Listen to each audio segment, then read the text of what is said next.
Does anybody remember having to go to channel 3 on those thick and fat TVs just to play video games or watch a VHS? If you do, congratulations, your spine needs help. No, but really, I've been into video games and media as far back as I can remember, and as of today, it's sort of wild to me how far TVs have come. I've had a couple weeks to really get to know this TV, and today I'm going to be taking you through my full review of the LG C3 OLED. And it's not so often nowadays that tech actually makes me giddy, but I can say this TV for media lovers and gamers alike is most definitely a banger. With the insane OLED panel, 120Hz refresh rate, and loads of gamer-specific features, I'll dive into both media and gaming. And there is something I absolutely despise, which might be a deal breaker for you. Okay, so jumping into the image quality of this TV, I think this might just be the best TV I've ever used. And I've had my fair share of incredible TVs in monitors recently. It's easy to forget how far TVs have come, like I mentioned, and frankly, we're kind of getting spoiled. Now, this display is of course an OLED panel, which gives probably one of the best HDR experiences when watching any sort of media or gaming. With vibrant colors and literal inky blacks,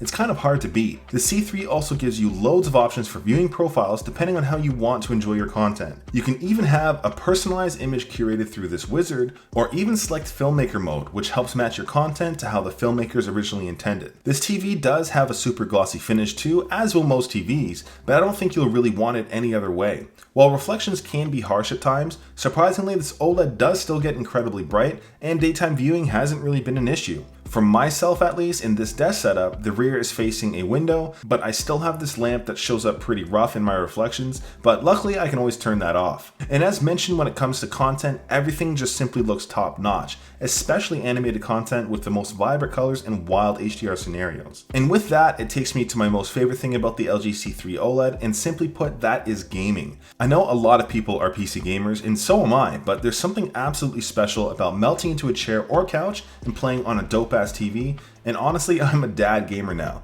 Dad gamers dig their consoles, and console gaming has obviously never been better. On here, I've been playing my PlayStation 5, and it's easy to say it's been incredible. The LG C3 OLED has loads of gamer-specific features like variable refresh rate, auto low latency mode, as well as AMD's FreeSync, which pairs perfectly with the Series X and PS5. And apart from all of that, simply playing games on a beautiful OLED at 4K with up to 120Hz refresh rate is absolutely what makes this special for me. And I've been enjoying my playthrough of Ghost of Tsushima still. The cinematic vibe of this game is absolutely beautiful, as is the combat. The HDR really shines amazingly too whenever there's any sort of sunrise or sunset in any sort of game, and it's simply a masterpiece. And I'm still absolutely garbage getting stomped on by children, but Call of Duty is still a good time. The AMD FreeSync and low response time of this TV honestly give you a fighting chance against these professional 12-year-olds. And I've been an avid PC gamer for years, and really, if you're thinking about jumping to console, I really don't think you'll be disappointed. A PlayStation 5 combined with an LG C3 OLED is still cheaper than some GPUs.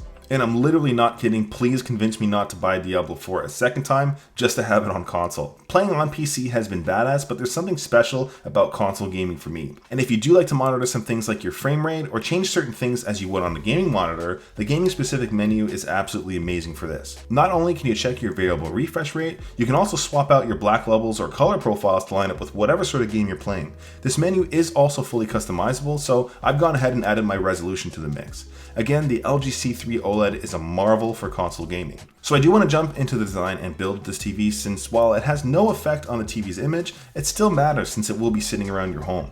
I will mention my model is the 42-inch model, which is slightly different than the larger models, mainly since instead of having a center base as a stand, you do have two tiny feet. Luckily, the smaller model even exists for people like me who do want to use it as a monitor, but apart from that, this TV does come in lots of sizes. It comes in 42, 48, 55, 65, 77, as well as a massive 83. And off the bat, it's wild to see how thin the bezels are. It's almost edge to edge. Not to mention, it's absolutely so insanely thin, and this is one of the things that makes me feel like an old man, remembering how fat and thick TVs used to be. The edges look like some sort of brushed metal, and the quality here is definitely top notch. Not that the weight really matters so much, but this TV is pretty lightweight, coming in at 22 pounds for the 42-inch at least. So wall mounting this would absolutely be a breeze if I had to. And one of the benefits too here for the C3 is that the TV stand is actually center mounted for any sizes above 42 inches. This allows people with small TV consoles to still set this up up and have it be sturdy. And in terms of stability, it's pretty sturdy, so it's not really an issue here. Now in terms of ports, you've got all the standard stuff like cable in IR blasters, Ethernet and USB ports, but from the perspective of a gamer like myself, the most important thing here I love are the 4 HDMI 2.1 ports. And as mentioned in my unboxing, there's a lot of TVs that only come with 2, and for a lot of people that simply doesn't cut it. Thankfully, since this TV has 4, you can connect your eAUX supported device, your sound systems, alongside both a PlayStation and Xbox if you needed to. And in my setup, I just have my MacBook Pro hooked up through a dock and my PlayStation 5. Apart from the gamer overlay, there are loads of other settings you can jump into. Honestly, for myself, I actually kept most of the settings default out of the box, except I did turn off all the power saving features to make sure I'm getting the best possible brightness. I also avoided all the AI sound profiles. This was a feature on the LG C2 as well, and honestly I kind of think it sounded worse, but definitely play around with it to find your preference. For this TV though, LG still uses WebOS, which historically has been pretty sluggish, and I don't like to compare to other TVs, but on the LG C2 OLED, WebOS actually was a lot snappier, and even the C3 seems snappier than the C2, so I appreciate the smoothness of this UI. But honestly, these TVs are freaking expensive, and the fact that there's still ads and suggested content on the homepage simply sucks. I won't beat around the bush, it sucks. I don't think we need to pay all this money for a dope ass TV and still get ads. That said, in my living room with my C2 OLED, I'm using an Apple TV, and on my C3, I'm using my PlayStation 5.